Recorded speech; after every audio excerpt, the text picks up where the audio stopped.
Hello, boys and girls, and welcome to Movie Goodness, where we examine life through cinema here on the KB Radio Network. I am your host, Kevin Reed, and today, ladies and gentlemen, I'm going to live up to a promise I made at the beginning of this year, and I'm finally getting around to it at the very end of October. Now, I've sprinkled in a couple of 1984 reviews or discussed some things in 1984, but I had promised early on this year that I was going to dive into 1984, being as though it's one of my favorite years of all time.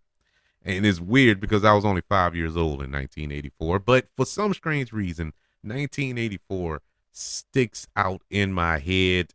Like, I don't know, it's a weird year for me. A lot of things happened in 1984 that I vividly remember. Now, I can barely remember stuff that happened yesterday, but I remember 1984. And it's weird. And I remember all of the films that came out that year, and I remember watching those films. And it played a big, huge, gigantic part into why I love movies and why I'm on this show talking about movies. It was 1984. So many good films came out, great films, and even classics, dare I say. And one of them we're going to discuss today. And the reason we're going to discuss it today, of course, is the 40th anniversary of this film being released on October the 26th, 1984. And I was just chopping at the bit to get to this film, to review this film, to discuss this film, because this is one of the films that I can honestly say is one of the close to perfect movies you're ever going to see if you're into these type of films. You know, when I review films and I say, oh, it was perfect, and I probably throw it around a lot, maybe even too much even, but when I talk about a movie, I talk about it in that landscape. You know, like if I talk about a comic book movie, I'm like, oh, this is the perfect movie, but I'm talking about it in the sense of a comic book film, and not like comparing it to Godfather or Citizen Kane. I'm just looking at it in that genre. And so that's where my head be at half the time. And in this film, which, in case you haven't saw the thumbnail or the title, The Terminator, I really can't find a bad thing about this movie. There's nothing about this movie that I can sit back and say, well, they could have kept that. Now, granted, it's not perfect in the sense that everything was flawless throughout the film. I mean, it was 1984. And so they were limited in a lot of things. And this movie was only made for $6 million in comparison to the last Terminator film that was made for like upwards of $200 million. But this film was a low budget independent film in some sense. You know, it wasn't a Hollywood studio film with the backing of everybody in the office and all this. No, this was a grassroots campaign type film, and with some people behind the camera and in front of the camera that you know weren't really known. Now everybody now involved with this film is well known, but they all started here. And that's another reason that this film is so important to pop culture, to the to film period. We got Arnold Schwarzenegger in this film. Now this wasn't his first film, but this was the film that announced him to the world in a degree. You have James Cameron directing this film. Without this film, we don't get Titanic. We don't get the Avatar films and so on and so forth. And so it all started here. Linda Hamilton, Michael Biehn, you know, the list goes on and on. So this was a huge, huge step. Stan Winston, come on. This was such an important film in the grand scheme of it all. Now, back in 1984, nobody thought that. Nobody thought that this was going to be the springboard to greatness in so many different areas, but it happened. It happened in this film. We're going to dive into this movie like never before and talk about the film, talk, normal review, but we're going to talk about how did it get made and the careers that were catapulted from it, and um I guess we'll talk about the sequels. Some of the sequels. Well, we'll talk about all of the sequels, but we're not going to review them. We're just going to touch in on them and have a little fun with it. Now, this film, how I came about, like I said, I was 5 years old, and so obviously I did not go see this in the theater. I did not. I don't even think I saw this on VHS. I think we had just got a VHS, or we were in the process of getting one around this time. Now that part is a little fuzzy. I know it was around that time we did get a VHS, but no, we did not rent it.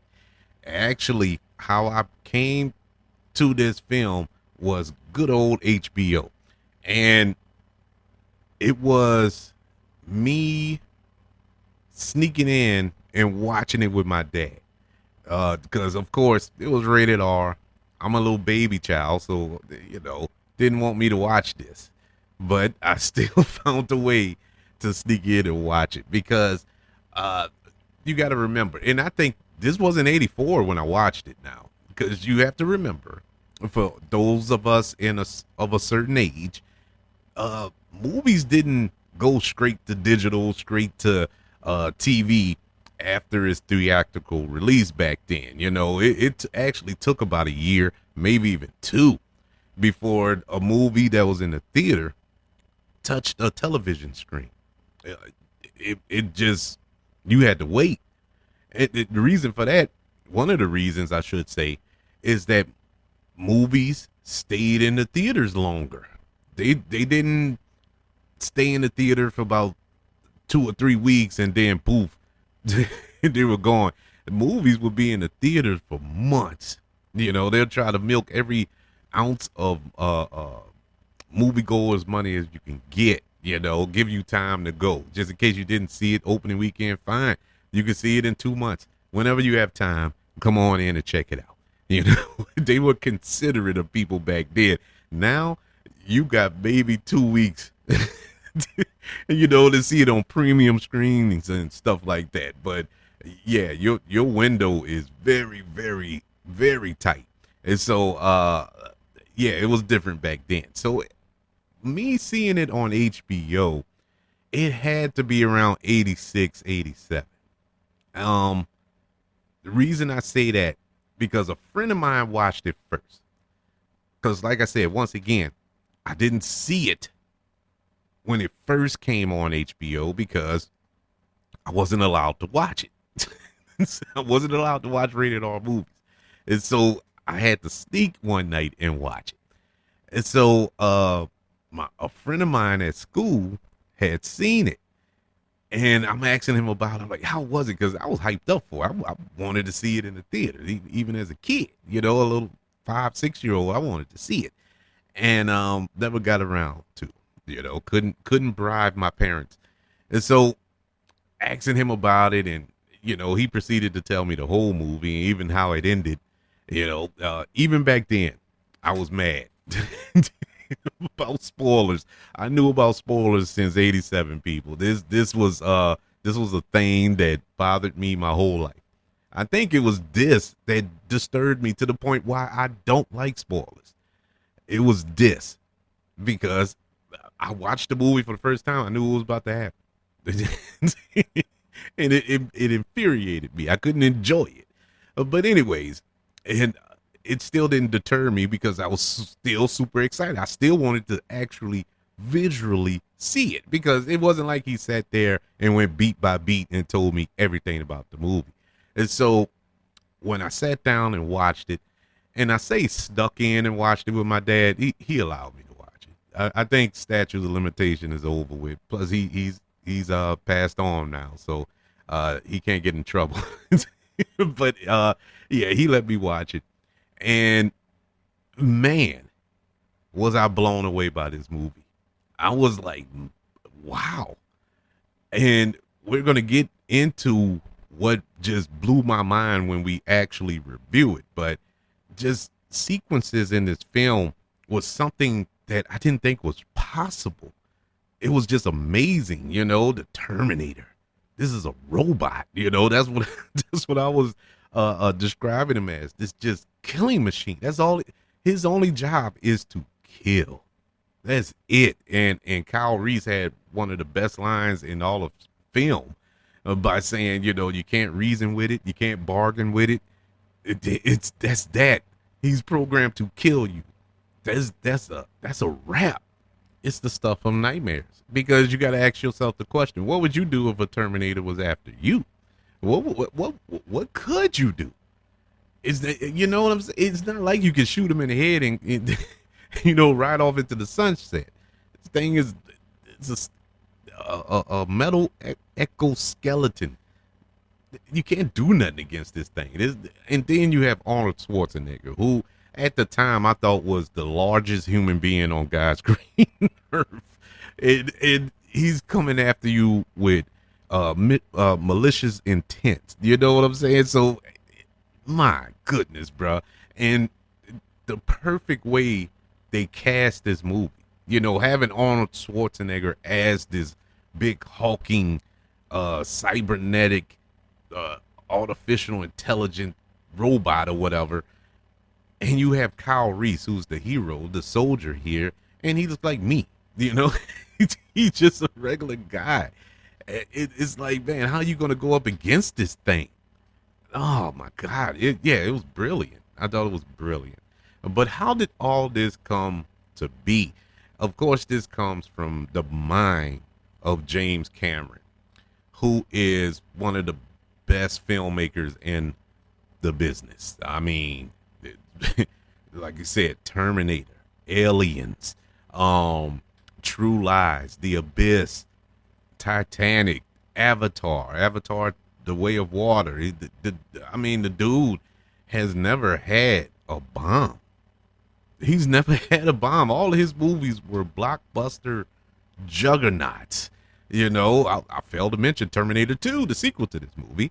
It was just blockbuster after blockbuster, and every film just gets better and better as far as his the technology that is used for special effects and visual effects and so on and so forth. It's just wild how his brain works. He's a genius. He is a genius, because Avatar shouldn't work. You sit down and think about it. Avatar shouldn't have worked, but it did.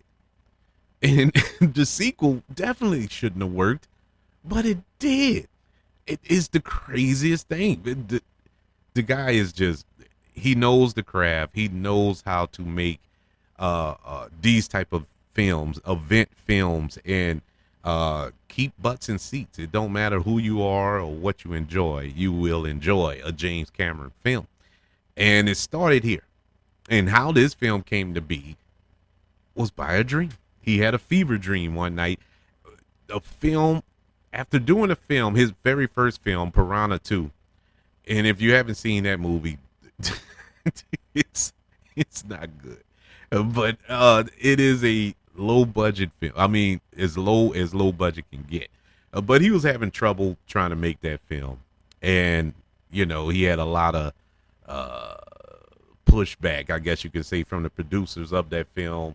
And it really stressed him out to the point where one night he laid down and had this dream about this robot from the future coming to kill you.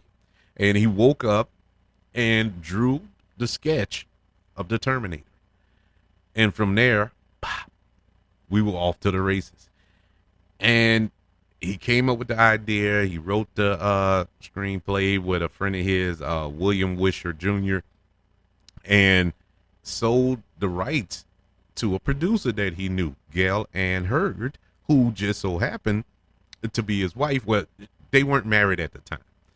And I don't know if they were dating or whatever during that time, but they weren't married at the time. They got married later on and ended up getting divorced later on too. But he had sold the rights to the Terminator to her for $1, and that was under the condition that he can direct it.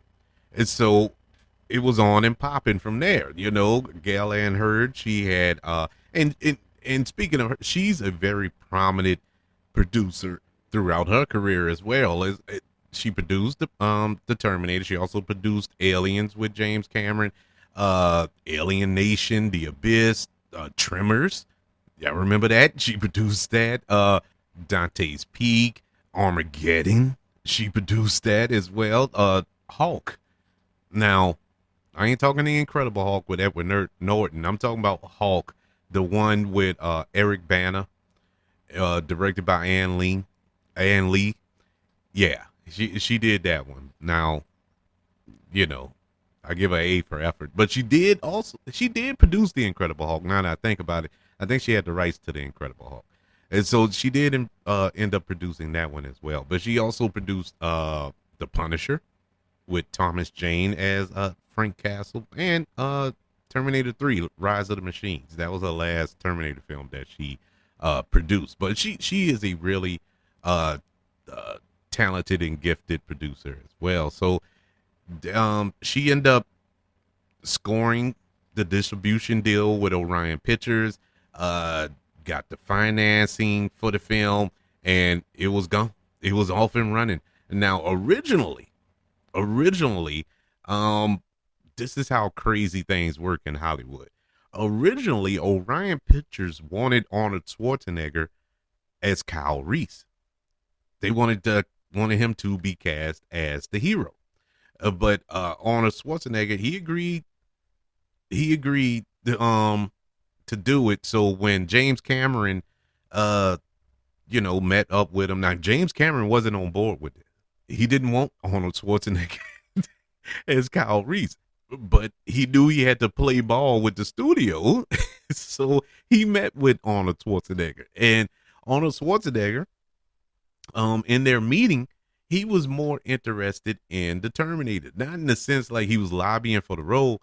He was telling James Cameron, yeah, I think the Terminator should do this or move like this or not say as much here and do this and do that. And that impressed James Cameron.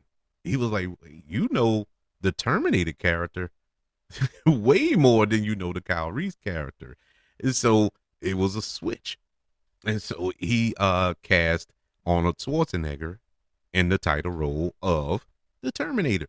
Now, the studio was kind of iffy on that because the studio wanted O.J. Simpson as the Terminator. And it was very close to happening. But James Cameron fought against that. No, not because he saw into the future. Um no, he thought in the weirdest twist of irony you can get. He's told the studio, I cannot cast O.J. Simpson as a killing machine because he is way too nice.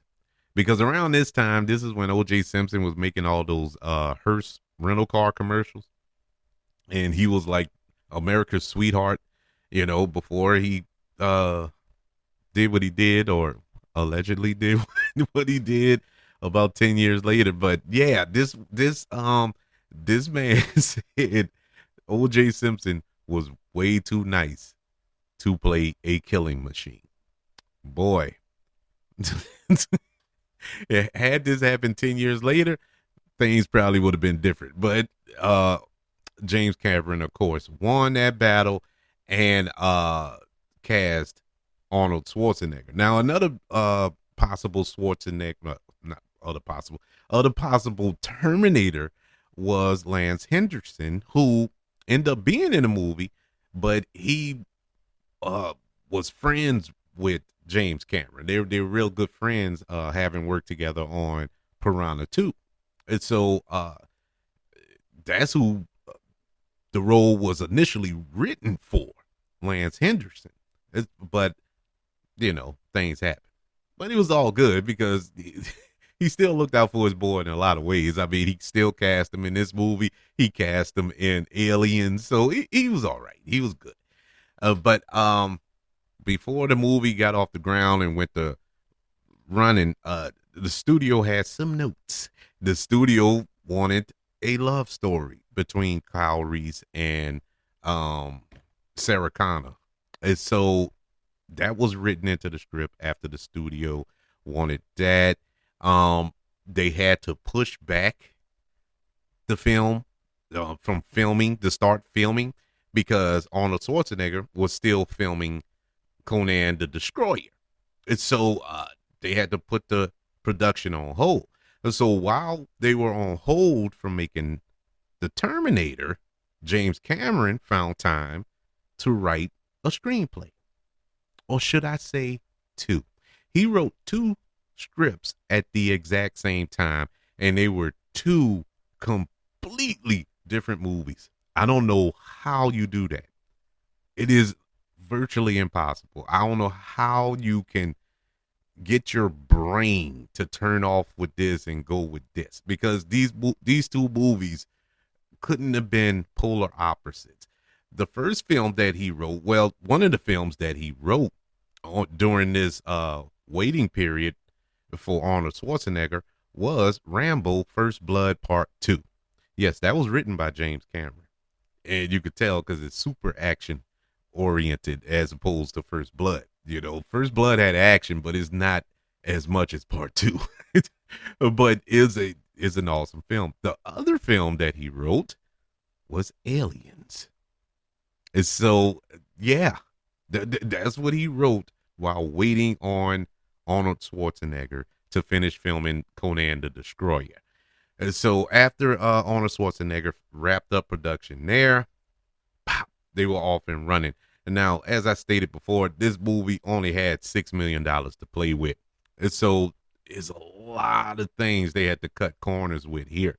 They had, it was a lot of guerrilla filmmaking, which means that James Cameron, he had to sneak and film things, without obtaining permits and stuff like that. So it was kind of it's very illegal, so to speak. But he had to sneak and film in certain areas and rush in actors to film certain things. They rush out before they get caught. The special effects, they used a lot of miniatures, stop motion animation, and this is where we get Stan Winston. Stan Winston, R.I.P. to a legend. This is where he virtually got his start. Well, not start, but this is where he announced himself to the world. Like I said, this movie launched a lot of prominent careers in Hollywood.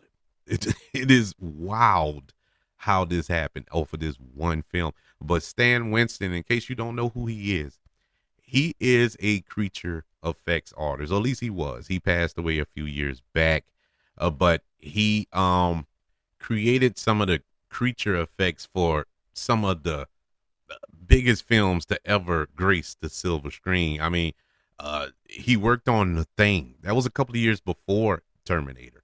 He worked on The Thing. And we saw the creature effects in that movie. My God.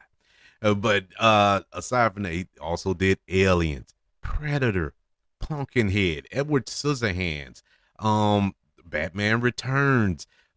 Of course, the real biggie of them all, Jurassic Park. He created those dinosaurs, the dinosaurs that they used on set. You ever wondered why they look so real? It was Stan Winston. And the list goes on. We'll be here till next Halloween talking about it. So the dude got one of the greatest careers, or had one of the greatest careers ever. He touched us in so many different ways, so many different films he worked on, but an amazing talent. And he really went at it with this. The look of the Terminator's skeleton was so amazing, man. We never up to that point, and in some cases even now, we don't see a practical effect like that. Actual skeleton, a metal skeleton like that. It's freaky. Absolutely amazing. Absolutely amazing.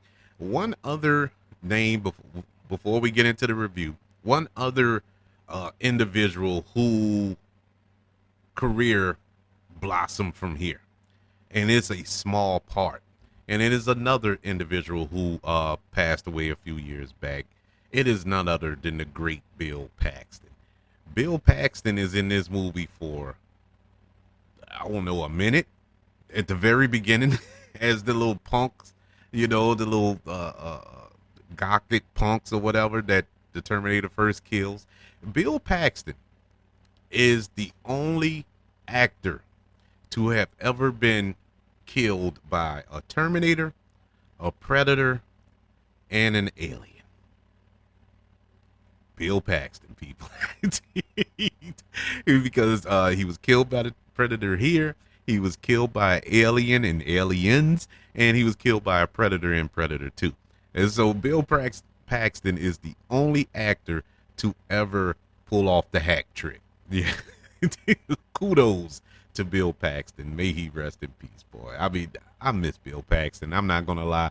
When I was rewatching this movie and I saw him, I was like, man.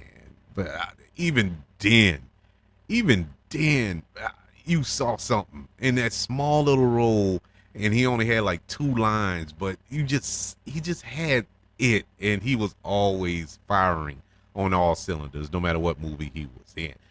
But yeah, it was good to see him in this film, and have another example to what I was saying before, how this film was a springboard for everybody involved. And so let's jump in to one of the greatest sci-fi action films of all time, and it is none other than The Predator, released on October the 26th, 1984, directed by James Cameron, who also co-wrote the film with Gail Ann Hurd, with William Wisher Jr., adding some additional dialogue in a couple of scenes. This film stars Arnold Schwarzenegger as the Terminator, a cybernetic assassin sent back in time from 2029 to the year 1984 to kill Sarah Connor, who is portrayed in this film by Linda Hamilton, whose unborn son will one day save mankind from extinction by Skynet, a hostile artificial intelligence in a post-apocalyptic future. The film also stars Michael Biehn as Kyle Reese, a soldier sent back in time to protect Sarah. This is one of the craziest concepts by itself. I think if you pitched this movie in 2024, no studio would go with this. Nobody was like, "What are you talking? What is this? This a movie? What are you trying to pitch here?" But it is a very simple yet difficult thing to pull off. This film starts off just wow. We see the arrival of the Terminator. We see the arrival of Kyle Reese, and in epic fashion, might I add. It was cool to see that visually back in 1984, and not so cool to see two naked white men running around Los Angeles, but it was cool to see the little special effect thing at that time. And for the Terminator to kill those punks, one of them being Bill Paxton, because one of them fits got his clothing size, and he's like, "Give me your clothes," He kills them all. It's like, okay, we're in store for a ride here. We're in for a real ride. So Kyle Reese, he's running from the cops, and all this here. He's looking for Sarah. The Terminator's looking for Sarah. And the Terminator going through a phone book. Yes, kids, phone book. Looking for all the Sarah Connors, and it's like like 10 Sarah Connors in the phone book, and instead of getting frustrated, like, oh man, which one? I don't know. Process of elimination. He was going through the list, and he was killing every Sarah Connor that he can find, and that draws the attention of the police, of course, who think there's a serial killer who's out for Sarah Connor. They all name Sarah Connor. These dead bodies are popping up, and they're Sarah. They have the same name, and so it's that's a cool little element, to put that little twist on it. Then the actual Sarah Connor, who we are following in this story, played by Linda Hamilton, she gets wind of it. Now she's shaking like a leaf on a tree. Like, am I next? Is it me? Is what's going on? And she sees Kyle Reese first. Kyle Reese is following her, shadowing her, uh, just to make sure that the Terminator doesn't pop up or whatever, to be there to protect her, but do it in the background. And I think that's part of the element of the original script, because, like I said before, the studio wanted them to be more of a romantic couple, which we do get to later on. And it made sense because we wouldn't have the sequels. Well, actually, we wouldn't have none of the movies if they don't have a relationship. And so I don't know what the actual uh, idea was before the film, well, before the studio decided to butt in there, which was smart. But in any event, um, you have the Terminator shopping for weapons, killing the gun store guy, because he not. I mean, he don't have money. He's not going to pay. So he just loaded the gun there in the store and shot him. And we get the showdown where the Terminator finally finds Sarah Connor at this club, about to shoot her, and then Kyle Reese pops up and just unloads the shotgun shots at the Terminator and blows him out of the window, and he just gets right back up. He comes after him, and at that point, I'm like, wow. We talking a shotgun. It's one thing if it's a revolver and you like pow pow pow pow pow pow and pew pew, But I mean, these are shotgun blasts straight to the chest, pow pow, and he's going through this window, and he just brushes it off. Gets up, goes back after him, chase him to a car, punches straight through the windshield. Now, a windshield is not your normal grade of glass. It's not something you can just tap and break.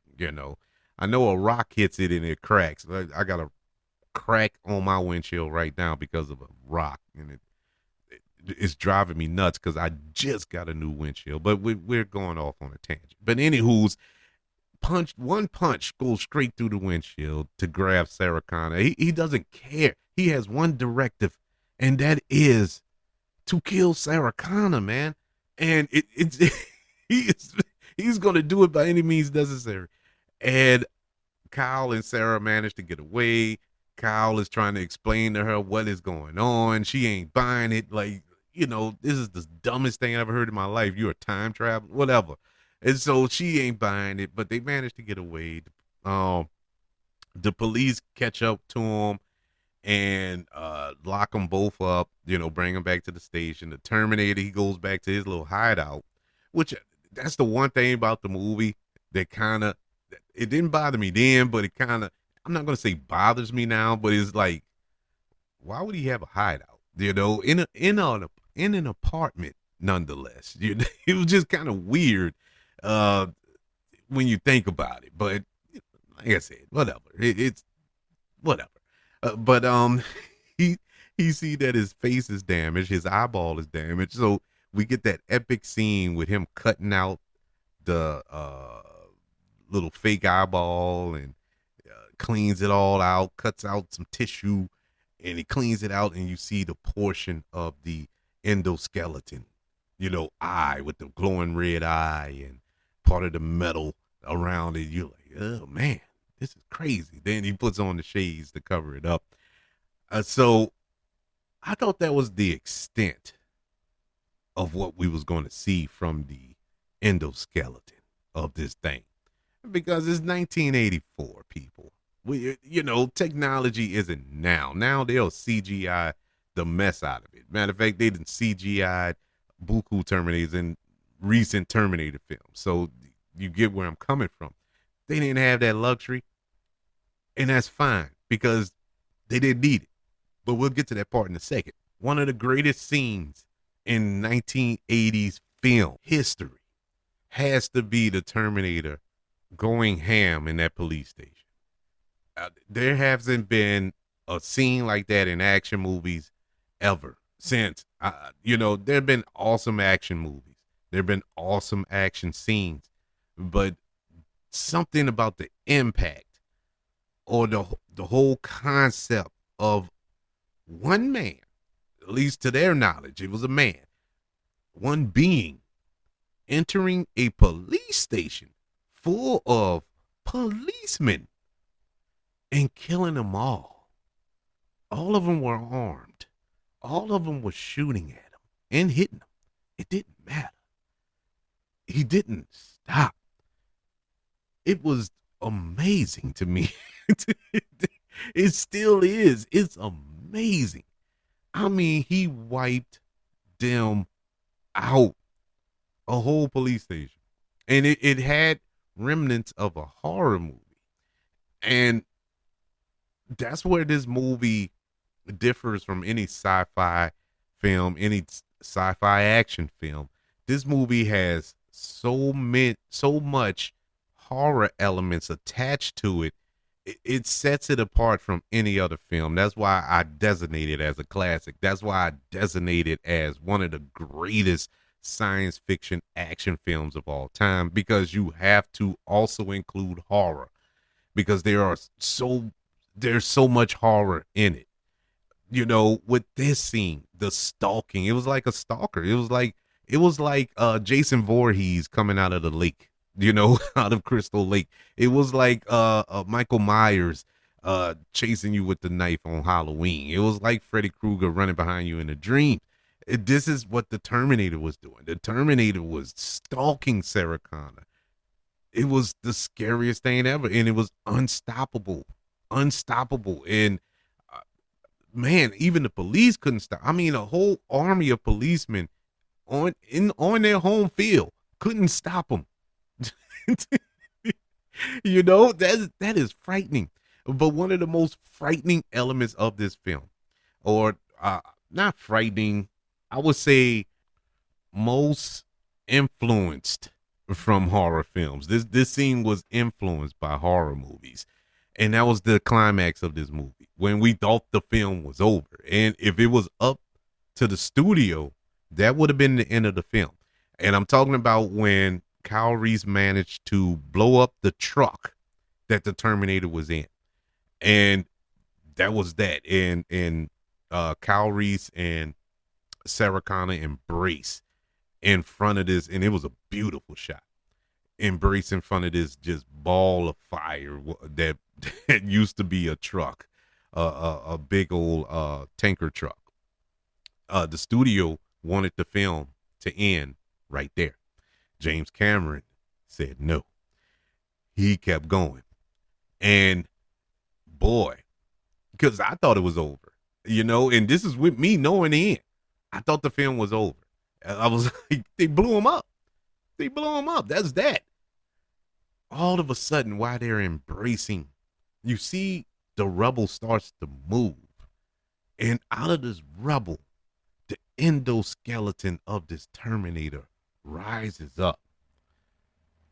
And it's like, bruh, that is the holy sugar honey iced tea moment of all time.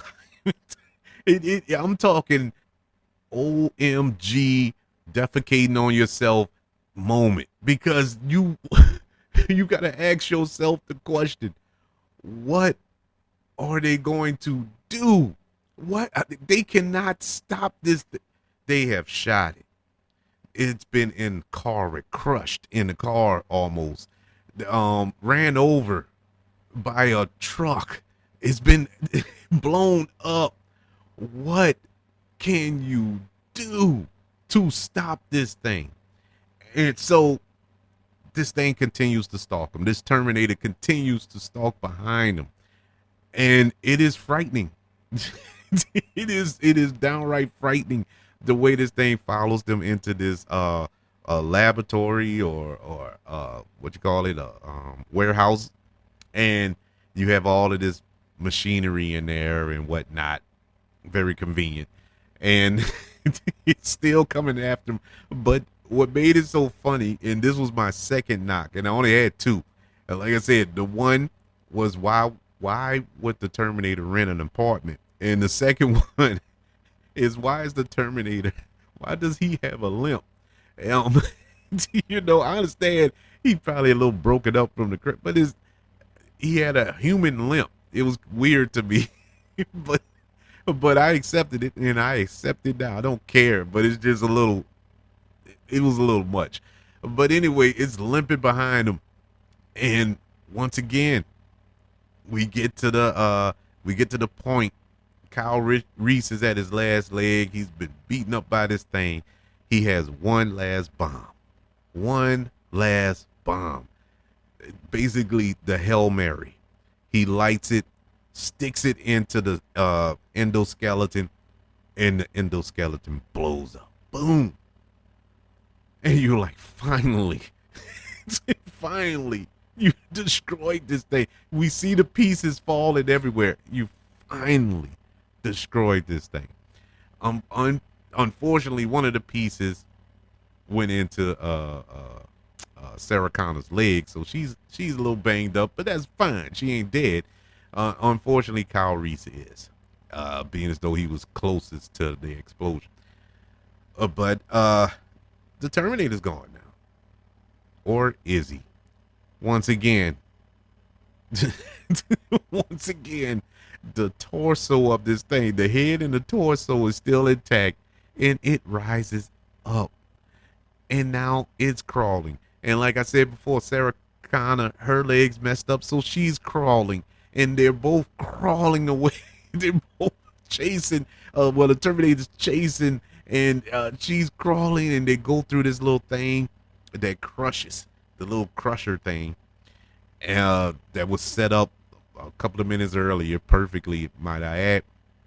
And so she gets the Terminator to follow her through, and hits the button, and crushes him. There's no coming back from that. So finally, this movie ends with Sarah Connor literally riding off into the sunset, awaiting this future as she is with child, conceived with her union with Kyle Reese, who will be John Connor, the savior of mankind in the future. And so, yes, this was an amazing movie, and how James Cameron was able to mix in so many different genres, whether it was action, science fiction, horror, romantic, not comedy, but you know what I'm getting at, romance, drama, all that good stuff. The tension in it was amazing. The keeping you guessing was amazing, and the performances were just outstanding as well. The one person out of this, this just famous bomb that just didn't go off was Michael Biehn. Even though Michael Biehn had a really good career, still working today. I seen him in something recently. He's still working, but he didn't shoot off to the atmosphere like everybody else in this movie. The director did, the producers did, the villain of the film did, the female lead did. I mean, everybody went to the stratosphere, but Michael Biehn was just chilling, man. He did his thing. He later appeared in Aliens with James Cameron, also in The Abyss with James Cameron. He loves working with Cameron. But he's had a good career. I'm not defecating on his career. He actually had a real good career, and he's a real good actor. Just compared to everybody else, he didn't, get to that A-list level as everybody else did. But aside from that, everything in this movie was great. My little nitpicks, they were more joking. I was Just joking, because I really honestly cannot find a flaw in this movie. This is near perfect, and it is great from beginning to end. Amazing direction, amazing performances. Love the score. I love the practical effects. Big fan of that. Um, everything worked. Everything worked, and it's still, believe it or not, watch it again. If you haven't watched Terminator in a long time, I'm talking the original from 1984. If you haven't watched it in a while, watch it again. It still holds up. This movie holds up better than most of the sequels, and I'm not joking. It holds up pretty doggone good. I'll go as far as to say, and I know this is controversial, but it holds up better than T2, Terminator 2. And I love Terminator 2, but it holds up better than Terminator 2, in my opinion. But as far as the Terminator from 1984, it gets a letter grade. You guessed it, people, of an A plus. Awesome film, amazing film, perfect film. Going over the sequels, I touched in on Terminator 2. James Cameron returned. Arnold Schwarzenegger returned. Linda Hamilton returned. That was awesome. That was awesome. But that movie was more straight up action. That was just a straight up action movie, and it's one of the best sequels of all time. I mean, don't get me wrong. I say that the Terminator holds up better. That's not to say that it wasn't better, action wise. It is one of the greatest action movies ever made, hands down. The addition of the what was it, the T-1000, played by Robert Patrick there. Amazing. Robert Patrick's performance there, I think, gets poo-pooed on a lot. Doing the switch, executing that switch, whereas Arnold Schwarzenegger this time, still a Terminator, but a Terminator of good. Once again, shouldn't have worked. It shouldn't have worked, but it did. And having Robert Patrick in this film, who I never heard of at that point, but his performance as this robot, as this killing machine, was super frightening. It had a little horror element to his character, because that thing was more menacing than Arnold Schwarzenegger was in the first film, and that's saying a lot. I mean, wow. To say, because you put them side by side, Arnold Schwarzenegger and Robert Patrick. I mean, Robert Patrick is probably the size of Arnold Schwarzenegger's left arm, but to go toe to toe with him in that film, it was cool. It was believable. I mean, wow. it was an awesome movie. Worthy sequel. It, in a lot of regards, surpassed the original. Terminator 3: Rise of the Machine, not so much. That was that was not good. It was how can I describe? It's not unwatchable, but it it wasn't on the level of the first two. Nowhere. No, I can't even categorize it with the first two films. It is so forgettable. I barely remember anything about that movie. And anything. It's that bad. That is that bad. But it's not the worst. It's not the worst. I will get to that. But the next one, Terminator Salvation, that's probably the worst. But it's not the worst film to watch. Once again, not unwatchable, but it's not a Terminator film. It just never felt like a Terminator movie. It felt, yeah. Number one, it was PG-13.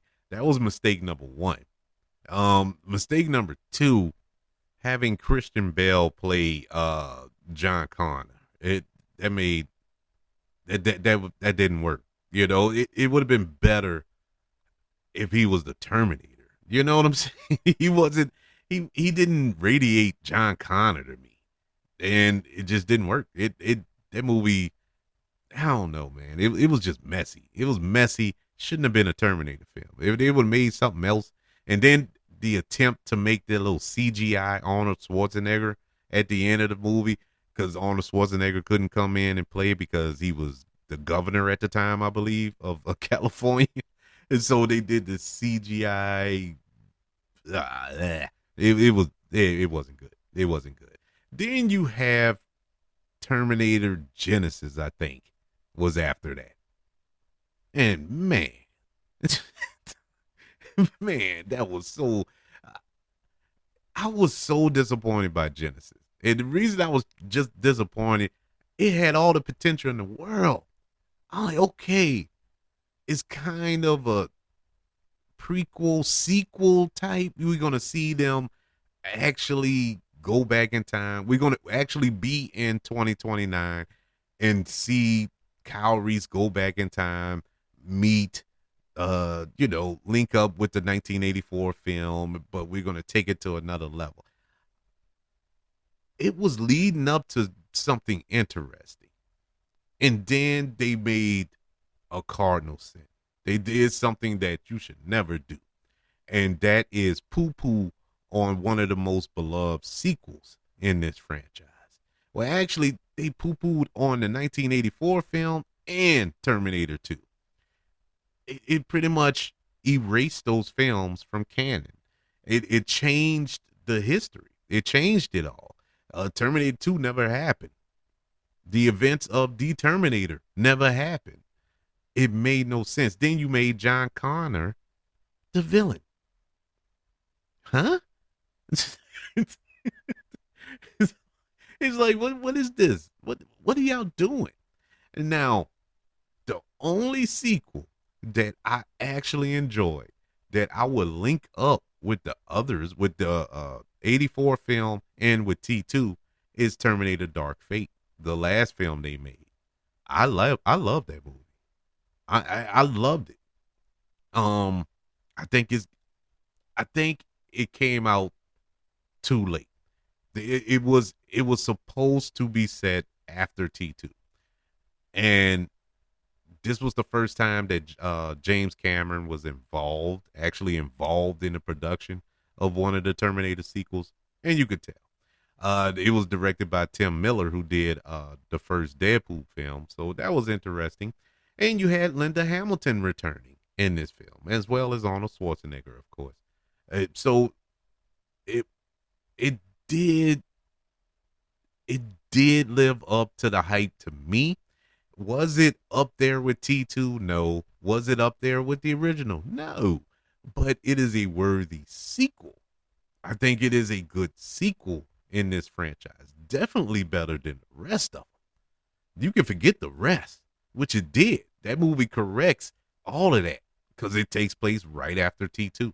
I mean, right after T2. So it's it erases Salvation and Rise of the Machines and Genesis and all. It erases all of that. And so yeah, I actually enjoyed it. I thought Linda Hamilton was the reason to watch that film, because she channeled that character yet again after what, 20 years, to come back and play that role again and kill it. Oh man, great, great. Don't look like we're going to get any more anytime soon, which is sad, but which really not sad, because maybe we need a break. It's probably time for a break. Give us about another 5 years. Let's get some distance, and maybe give it another shot. Would I say reboot the franchise? At this point, I guess you have to, because they've been trying to duplicate what we got from 1984, and it's impossible. You can't. Even if you reboot it, don't touch the 84 film. You know what I'm saying? I mean, just give us another vision. Give us another view of this property. But stop trying to piggyback off of what Cameron did, because you can't. You can't duplicate Cameron. It's been proven. It's impossible. So, yeah, if you're gonna do it again, just leave it alone, or have James Cameron come back and do it. And I doubt it, because he's busy making 50 Avatar movies. So that's that. But the Terminator from 1984 is still one of my favorite films of all time. It's I mean, it's the pure definition of a classic. It's a classic. And to say it came out around Halloween in 1984, that lets you know that they knew that there was some horror element to it. The film, like I said, was made for $6.4 million. That was the budget, but it ended up grossing $78 million, and that's $78 million in 1984 money. So it did bananas, uh, making its money back. But that's my review of the Terminator from 1984, the 40-year anniversary of that film. 40 years. It's been 40 years and nobody can get it right. I would love to know, man. What is your memories of the Terminator? Do you? I know some friends, and this is showing my age so much. It, I know friends who have seen part two first and then went back and saw the original and was like, wow, I didn't and I've done that too because I saw Empire Strikes Back before I saw the original Star Wars, A New Hope.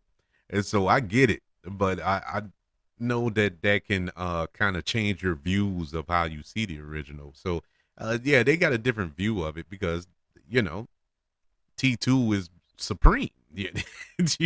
But to see it in its proper order gives it a better feel, and sometimes you can't control that by either the age you are or how you saw it or whatever the case may be. You can't control it. But I would love to know, how did you come to watch the Terminator, and what did you think when you saw it the very first time? Did you see this as a classic? Did you see this as a throwaway 80s science fiction film, that falls in that category around that time? Buckaroo Banzai, whatever. But how did you see it? I would love to know. Email the show, kbradiopodcast@gmail.com. Also, you can get in touch with the show on all social media platforms. Just search for the KB Radio Network and subscribe to the KB Radio Network channel on YouTube, ladies and gentlemen. Don't forget to like this video, share this video. If you're listening on Apple Podcasts, Spotify, iHeartRadio, don't forget about the 5 stars, the reviews, and sharing this show. Everybody, thank you for joining me for this look back into the 40-year anniversary of the Terminator, the retro review of that science fiction action classic from James Cameron and starring Arnold Schwarzenegger. I want you all to know that I love you. Continue to love everyone. And until we speak again, you all be blessed and I'll be back.